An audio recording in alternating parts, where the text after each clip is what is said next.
Well, let's practice. He is risen. I like that. One more time. He is risen. Wow, we're good at this. We're good at this. I'm JD. If we haven't got the chance to meet yet, one of the pastors here at North City. And I liked the community time question. It made me think of moments in my life where I said, is that it? Is that it? That wasn't what I expected. Is that it? One such occurrence happened to me around Christmas time, around Advent. Our staff was preparing for our Advent series, and we do Advent candles, and it was coming up to the first Sunday when we were about to start Advent, and we needed Advent candles, and I'm like, no worries, y'all, I got this. I'll get the Advent candles. And if you're around North City, you remember these Advent candles. They're pretty good-sized candles, and they're not cheap either. So I went online, and I did, practice my thrifty skills, and I found this set of candles that was, like, amazing, and it was so affordable. And I was so proud of my thrifty skills. I went back to Alana and the staff. I'm like, you guys, I got it covered. They came in just in time, I think the Thursday before we needed them, and I opened on it. It was in a pretty decent-sized Amazon box, but I was like, man, I don't know how they're fitting in there. But then I opened the box, and the box within the box was even smaller. And I had accidentally ordered tiny Advent candles. I was trying to find them today, but like normally our Advent candles are like this big, and they were about like this big. Like miniature size Advent candles. And I was like, is this it? Is this what I ordered? And at that moment, I realized I joined this elusive club of this is what I ordered versus this is what I got. It's a whole phenomenon online, so I found some more catastrophic versions of that to share with you this morning. The first are these shoes. It's kind of hard to see, but this one I really appreciated, where like it's literally a picture of a kid on a pillowcase, and these are like extra fluffy shoes. The next one I really appreciate. Like, don't bring your kids to that birthday party, right? Oh, the next one is my all-time favorite. This is clearly a horse cake that someone adopted to an Elsa cake. You can imagine the person ordering that saying, is this it? Is this really what I ordered? I don't know if you've had an experience like that where you put resources into something, or you were very excited, put your hope into something, and it came back and it wasn't quite what you were hoping for. And there's silly little examples of this, like tiny candles and things that happen in our life. But as you go through life, the older you get, you realize that there's more moments of loss and grief that have the same tenor in them. There's moments where we put our life and our resource into the things that we feel drawn to, the things that we think are going to give us life, the things that we're hoping for, and they come back not what we expected. We ordered this, and this is what we got in life. I remember being 25 and about to be married, and I said, marriage is just going to be a bucket of bliss all the time. In my 20s, I thought my body was going to be invincible, and I've totally changed my theology on that now. Not just theology, practicality. They said if you work hard and you get ahead, everything will go your way. That's kind of something that's in our culture. They said make more money, and more money means more freedom and less worries. And that doesn't always come true. They said this will be a place of equity and will honor all different backgrounds, and you get burned with the same sort of pushback or same sort of microaggressions. They said get this job, they said just get a great job, and then the illness or the injury came. They said have kids, it's beautiful, and then parenting actually happens, and it's not what you expected. You thought the person would be in your life forever, and then the diagnosis came, or then the unexpected call came. There are lots of that's in our life when we reflect and say, is that it? That didn't meet our hope or our expectation. This morning I kind of want to ask, what do we do with those moments in our life? What do those moments teach us? What is in those moments, especially in terms of Easter? What does the Easter story have to share? What is the story we just read about Jesus being resurrected, meeting those women at the empty tomb? What difference does it make, not only in those moments, but in life that is full of reminders that things are not always the way they ought to be? What hope is there? Those sort of experiences in our life raise the question, what are we ultimately hoping for? What are we putting our trust and our hope in for life itself? And that was a moment that we find ourselves in the Jesus story we read earlier, where the disciples were asking themselves, was that it? Is that what we ordered? Jesus had passed away, Jesus died on the cross, and they were in the in-between space, and they were reevaluating everything. I don't know if you've been in such a disorienting space like that, where you thought it was going to go this way, and here they were mourning. Many of them were hiding in an apartment away from the crowds. And I imagine the women who went to the tomb just getting up the courage to try to reach some sort of finality, some sort of closure with Jesus' death. And they go to the grave and they're confronted with an unexpected, life-changing reality that is a pivot of all of human history. They're confronted with an angel that says, notice what he says right away. He says, "Do not be afraid. For I know that you are looking for Jesus who was crucified. He is not here. He is risen, just as he said." And then they meet Jesus. What a miraculous, amazing event. Can you even imagine? And notice the words that Jesus says. These are the first words out of the resurrected Jesus' mouth. First he says, "What's up?" I'm just kidding. He says, "Greetings." This Greek word actually comes from the root word rejoice. It's a greeting that they shared with one another that was rooted in joy. Have joy is sometimes what it literally means. And then he repeats the same thing the angel says. Do not be afraid. Truth was, it wasn't it. It wasn't the end of the story. Jesus had much more in mind that they couldn't even imagine. As I said earlier, this is a moment that is a pivot point in history, a moment that has changed the landscape of humanity and our earth ever since. And on this day, we celebrate what has been celebrated for centuries past, that he is risen. And it's meant so many things for so many Christians throughout time. But let's ask the question this morning, what does it mean for you and I? What does it mean that we worship a resurrected God? Well, to put it simply in the terms that we've been talking about already, death isn't it. Death is not it. Death is not the end of our story. In this moment, there is Jesus gaining victory over death. And in our lives, what stands behind all our fear, all of our shattered hopes, all of the things that hold us up, all the mistakes we made, is fear. And if you boil it all down at the root of that, there is this fear of losing our life. And we see death all around us.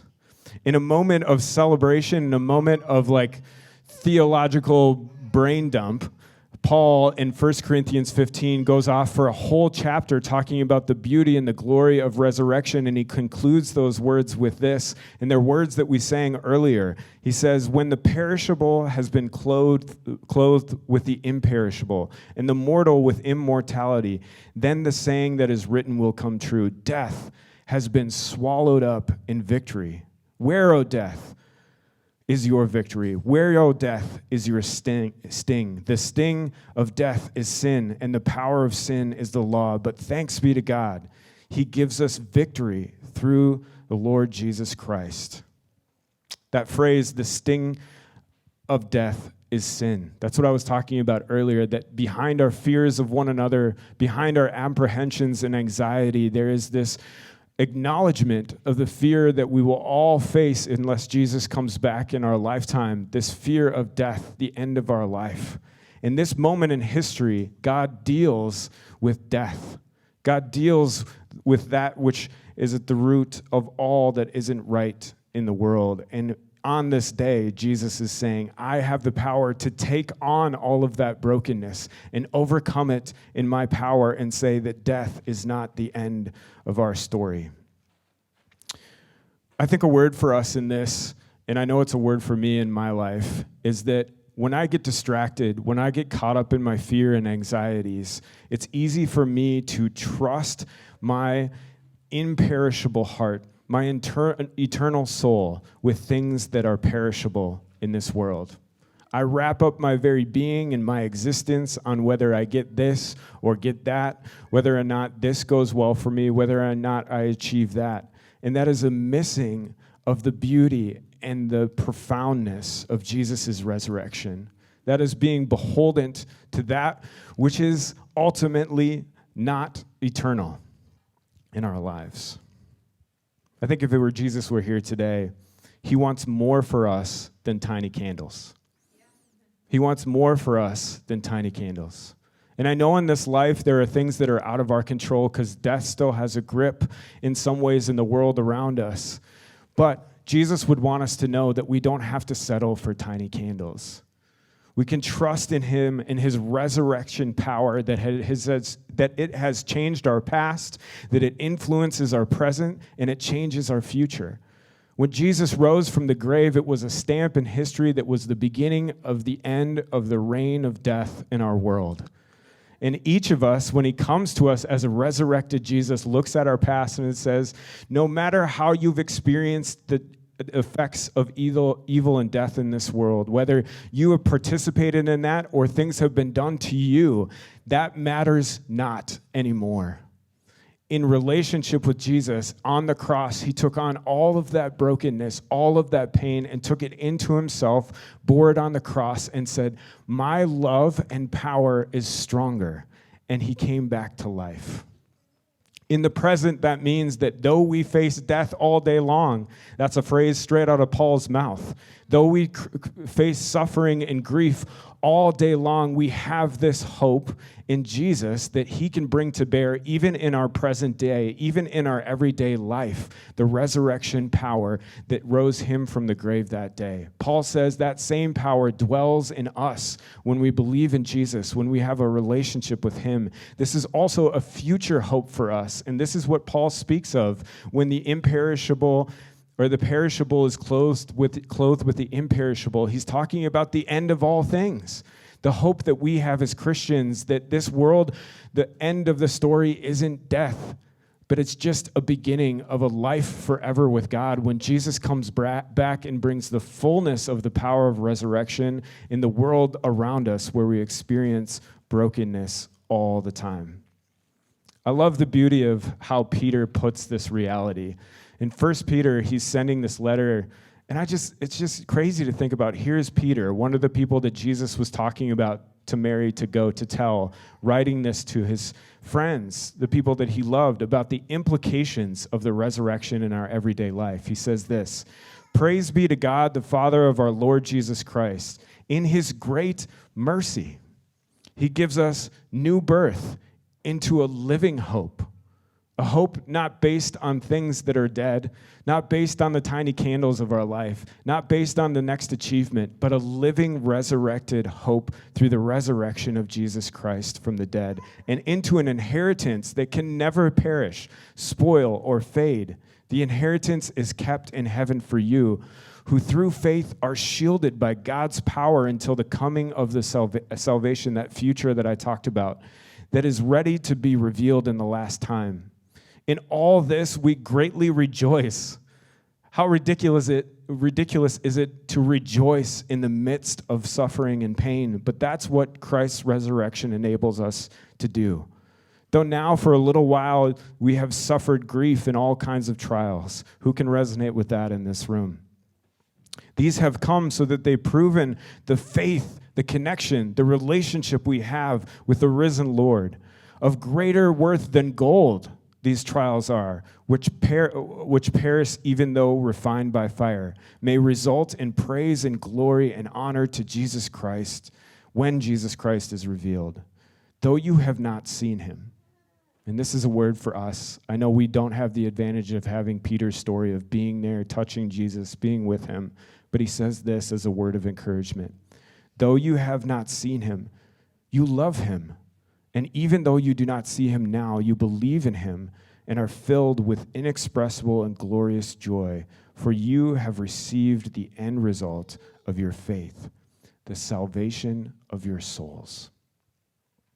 When we trust in a living hope, not a hope based on things that will pass away, it saves and redeems our inmost being, the part of us that was destined for eternity, the part of us that's destined to be in relationship with God. I've told this story before, but I think it's relevant to what we're talking about this morning. And in a few minutes, I want to invite you to keep having this conversation around your tables. There's a man named Horatio Spafford who lived in 1871. And you're like, wow, JD, really 1871, pulling the stories out here. Horatio's life was going great. On paper, Horatio's life would have been the story of success, the story of the American dream. He was a very successful lawyer in Chicago. He had multiple investment properties in Chicago and was wealthy by any century's standard. We would have looked at his life through American eyes today and said, man, that guy is a success. There's nothing that he can hope for anymore until the Chicago fires. And the Chicago fire burnt down all of his property. And in the same year, he lost his 4-year-old son to scarlet fever. The same age as my 4-year-old son, Daniel. Unimaginable pain.